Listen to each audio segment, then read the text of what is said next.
आइए आज हम देखते हैं भारत के संविधान भाग 2। उसमें जो है नागरिकता का प्रावधान किया गया है अनुच्छेद 5 से 11 तक।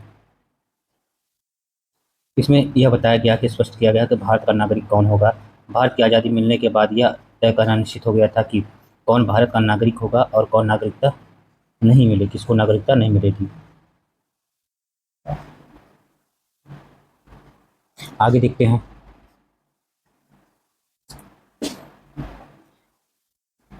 महत्वपूर्ण अनुच्छेद एवं उनका विवरण। जो नागरिकता से संबंधित पहला अनुच्छेद अनुच्छेद 5 है, 5 से 11 तक है, तो पाँचवां अनुच्छेद देखते हैं। भारत में नागरिकता का प्रारंभिक अधिकार जो अनुच्छेद 5 में बताया गया है कि संविधान लागू होने यानी 26 जनवरी 1950 को जब भारत का संविधान लागू हुआ के समय जो व्यक्ति भारत में जन्मा था, यानी 26 जनवरी 2050 तक भारत में जो व्यक्ति जन्मा था उसके माता पिता भारत में जन्मे थे, या वह कम से कम 5 वर्षों से भारत में रह रहा था और भारत का नागरिक माना जाएगा। ठीक है ना, तो उसको नागरिकता ऐसे ही मिल गई, ठीक, वो बिना कंडीशन के। आगे देखते हैं। इसका उद्देश्य क्या था नागरिकता देने का, तो 1947 के विभाजन के बाद भारत में निवास कर रहे लोगों को नागरिकता प्रदान करना था।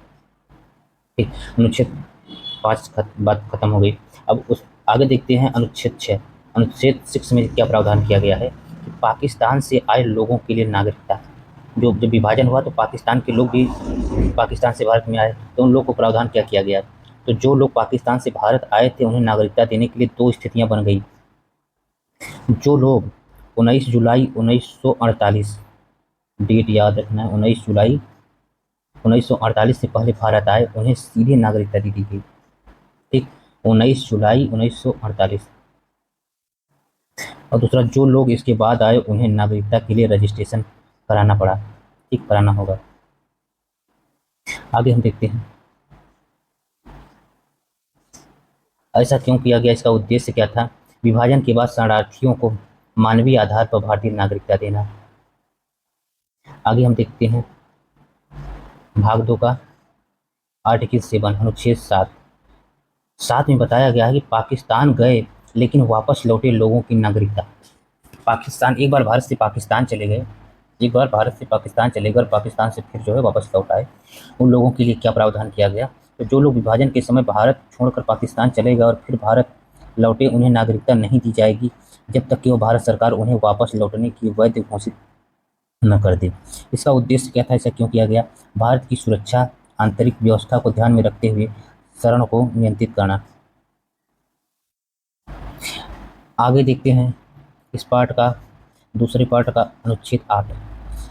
इसमें कहा है कि विदेशों में रहने वाले भारतीयों की नागरिकता। इसमें कह रहा है कि जो विदेश में लोग रहते हैं, विदेश में रहने वाले भारतीयों की नागरिकता। तो इसमें बताया कि भारत के बाहर रहने वाले लोग जैसे ब्रिटेन, श्रीलंका, बर्मा आदि में बसे पूर्व भारतीय जिनके माता माता पिता या दादा दादी भारत में जन्मे थे, वे भारत के राजनयिक मिशनों से रजिस्ट्रेशन कराकर नागरिकता प्राप्त कर सकते हैं। इसका उद्देश्य क्या है, प्रवासी भारतीयों को भारतीयता से जोड़े रखना। आगे देखते हैं दोहरी नागरिकता का प्रतिबंध। अनुच्छेद 9 में क्या दिया गया है, दोहरी नागरिकता का प्रतिबंध, प्रोहिबिशन। तो इसमें बताया गया कि यदि कोई व्यक्ति स्वेच्छा से किसी अन्य देश की नागरिकता ले लेता है तो वह भारतीय नागरिक नहीं माना जाएगा। इसमें कहा गया कि अगर बाहरी देश की नागरिकता ले लेता है तो यहाँ की नागरिकता अपने आप ही समाप्त हो जाएगी। इसका उद्देश्य क्या है, भारत में एकल नागरिकता प्रणाली को लागू करना। आगे हम देखते हैं अनुच्छेद 10। अनुच्छेद 10 में नागरिकता के अधिकार की निरंतरता। तो इसमें यह बताया गया है कि जो लोग संविधान के तहत नागरिक हैं वे तब तक नागरिक बने रहेंगे जब तक संसद कोई कानून बनाकर उनकी नागरिकता समाप्त न कर दे। इसमें जो है संसद की प्रावधान दिया गया है कि कंडीशन बना के नागरिकता देना या समाप्त करने के विषय में बताया गया है, आर्टिकल 10।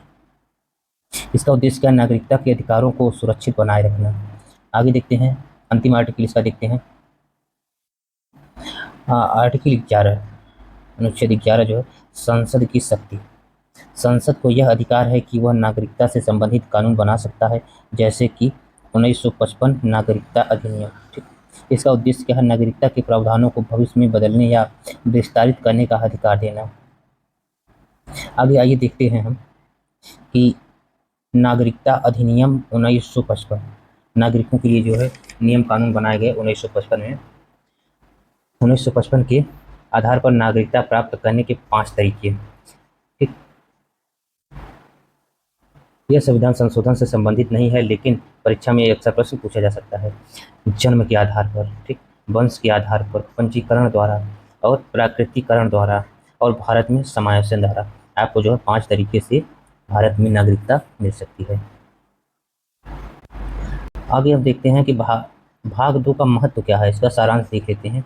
यह भाग भारतीय गणराज्य की नींव नागरिक कौन है को परिभाषित करता है। विभाजन के बाद उत्पन्न शरणार्थी संकट को संवैधानिक रूप में हल करता है। यह भाग नागरिकता को संसद द्वारा नियमित करने की शक्ति देता है।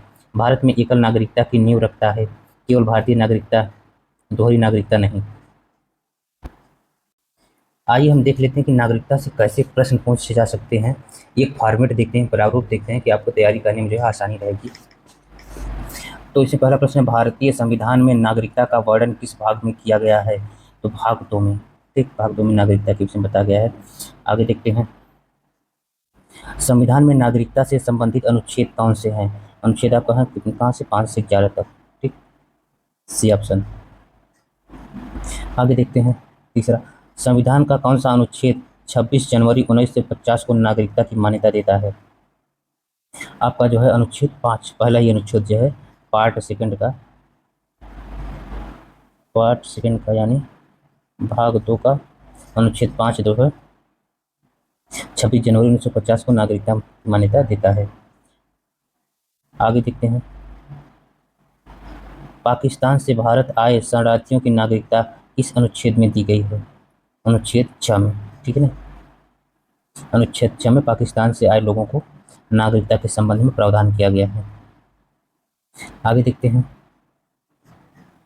जो व्यक्ति स्वेच्छा से किसी अन्य देश की नागरिकता ले लेता है उसे भारत की नागरिकता से वंचित किया जाएगा। यह अनुच्छेद इस अनुच्छेद में है, तो यह आपका अनुच्छेद 9 में दिया गया है। आगे देखते हैं, भारतीय नागरिकता का नियंत्रण करने का अधिकार किसके पास है? तो हमारा जो है अधिकार संसद के पास है, आर्टिकल 11। आगे देखते हैं, भारत से बाहर रहने वाले भारतीयों को नागरिकता प्रदान करने का प्रावधान किस अनुच्छेद में है? तो अनुच्छेद आपके 8 में है, ऑप्शन सी।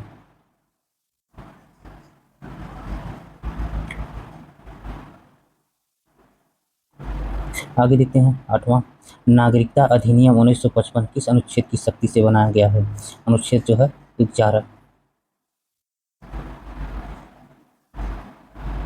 आगे हम देखते हैं, जो व्यक्ति पाकिस्तान गया और फिर लौटकर भारत आया उनकी नागरिकता पर कौन सा अनुच्छेद लागू होता है?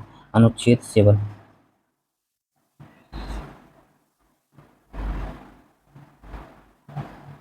आगे देखते हैं, भारत में नागरिकता की प्रणाली किस प्रकार की है? भारत में नागरिकता की प्रणाली एकल है, ऑप्शन डी।